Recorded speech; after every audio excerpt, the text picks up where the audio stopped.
Old Howard. Here it is, Christmas Day. I certainly wouldn't be standing here. I wouldn't be this me if I would be existing at all if not for Old Howard. He certainly came through. Um, Old Howard was a 67 Chevy van. And I think I bought it around 73, 74 maybe. Maybe even 75, I'm not sure. 74 sounds more like it. It was, it was a decent van. I thought it was great. I got the money for the van because I was in an accident.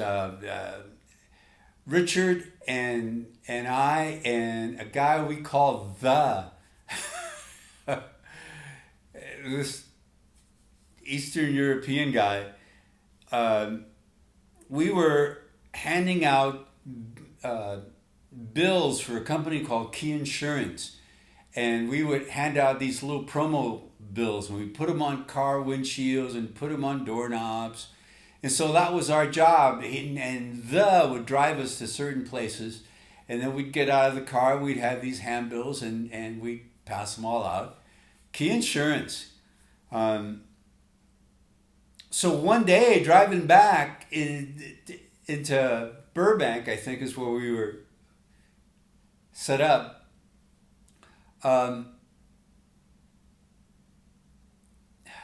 Wow. This van just plows into us and cracked my nose, blood everywhere. And then after some insurance and all of this stuff and go see the doctor a bunch of times and a weird thing about that, the insurance company came over before we got all lawyered up and everything, and they offered us a certain amount. And then my mom and everyone jumped in and said, "Oh no, we got to get lawyered up." And so, sure enough, we got a lawyer. The lawyer says, "Well, we need the doctor up. We need to show medical expenses and whatnot." And so he sends us over to a doctor friend, and just down the street on Western Avenue. Again, I remember sitting in that waiting room once, and having a small earthquake hit, and looking up and seeing little doctor sign kind of rumble. At any rate, so with the doctor and the lawyer, I ended up getting 3 times the amount that the insurance company initially offered. However, here's the lesson to that. The lawyer got 1/3 of it, the doctor got 1/3 of it, and I ended up with the exact same amount that the insurance company initially offered. After all that bother with the doctors and the lawyers and it's crazy, huh? Just nuts. So, Old Howard, I was in a band called Cloud with singer Linda Smith and the drummer Joe Putterlick and the guitar player Marty Viednick. I was playing bass. Funny thing about that, just the whole Cloud thing. I think I've told the story of Cloud in another video. If you see me wringing my hands, it's not exactly warm here. It's probably about 30 degrees, 35 maybe.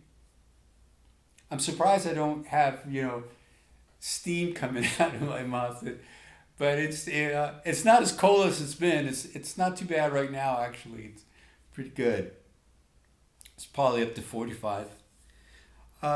So the band goes on the road. I introduce them to these managers that I'd used to go on the road before. And, I told the managers, "Hey, I got this band." And we had been playing around town. So anyhow, Howard, I went on, got Howard.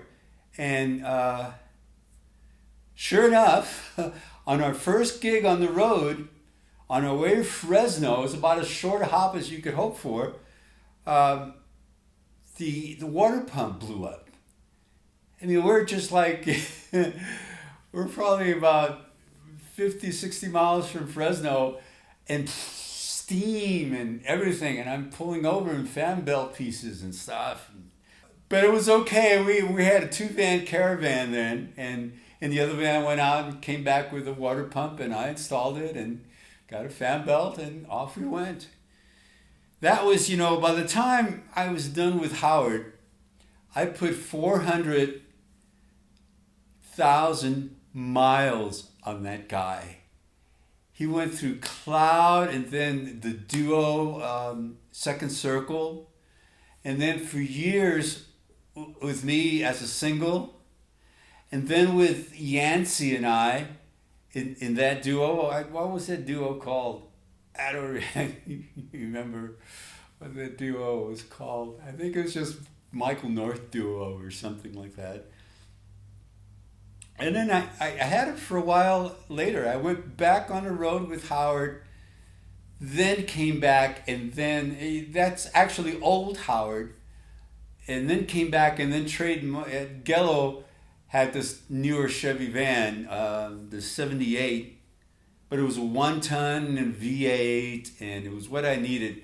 Howard went through 2 separate motors, 2 differentials, a valve job. So in between those motors, I had to take the head off and have all the valves done and put the head back on. And that went out for a while. Then the rings, I think, finally gave out on that one. Or that might have been the second motor for all I remember. 2 sets of kingpins, about 3 mufflers.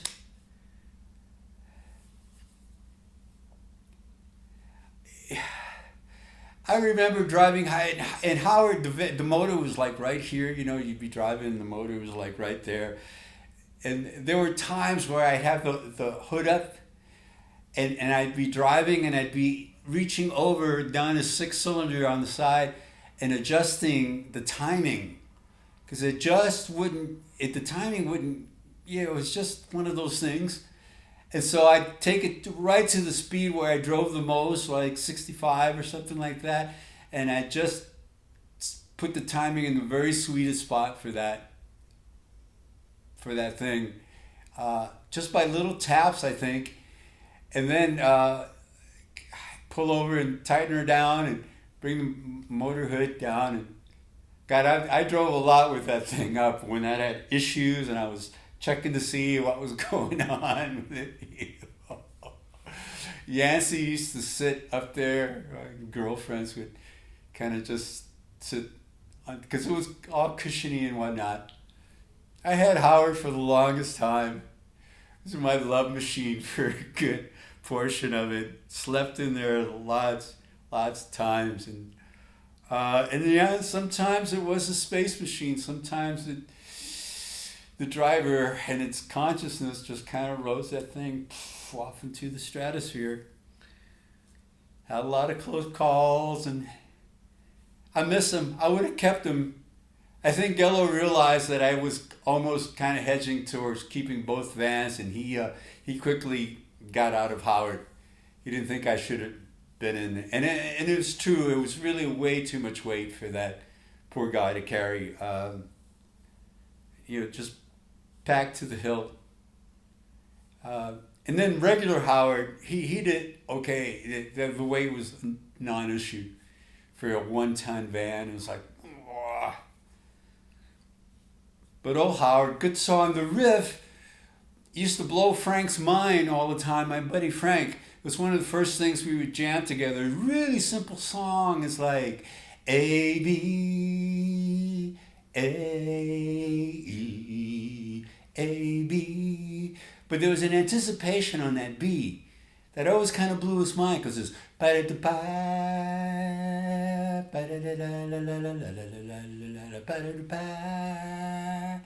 it's just that anticipation is the whole charm of the tune.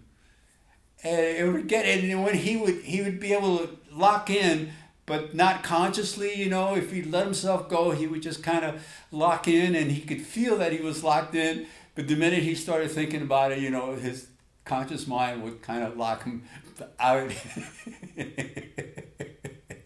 It's strange to see that. And anyway, it was one of those songs. I had an arrangement around 84, 85 of it, where it built even more. It just went to the maximum, just the pedal to the metal, as it were, for Old Howard. And I remember Frank hearing it, and he thought he was disappointed because it just got all rock, and there was drums, and there was electric guitar, and there was soloing, and there was all this stuff going on. And he just thought that was just too much that I had, I had put too much in that 5-pound bag of Howard. And it was true. He was overloaded most of the time, and so was the driver, I think. Actually, not too much. I was a pretty good boy. It was so serious driving. You had everything you owned in the world. In my case, at least, it was in that van. Especially when I was doing a single, and it was just me and the van and all my stuff. And the agent would say, "Now go to this town or go to that town, and these guys want you for a month, and these guys want you for a couple of weeks. When you have 2 weeks here, I can't seem to fill them in." But I'd have spots around the country where I knew I would go. I knew the motel people and I knew the town, and because I had played there before or something. So that's the saga of Old Howard. Wow.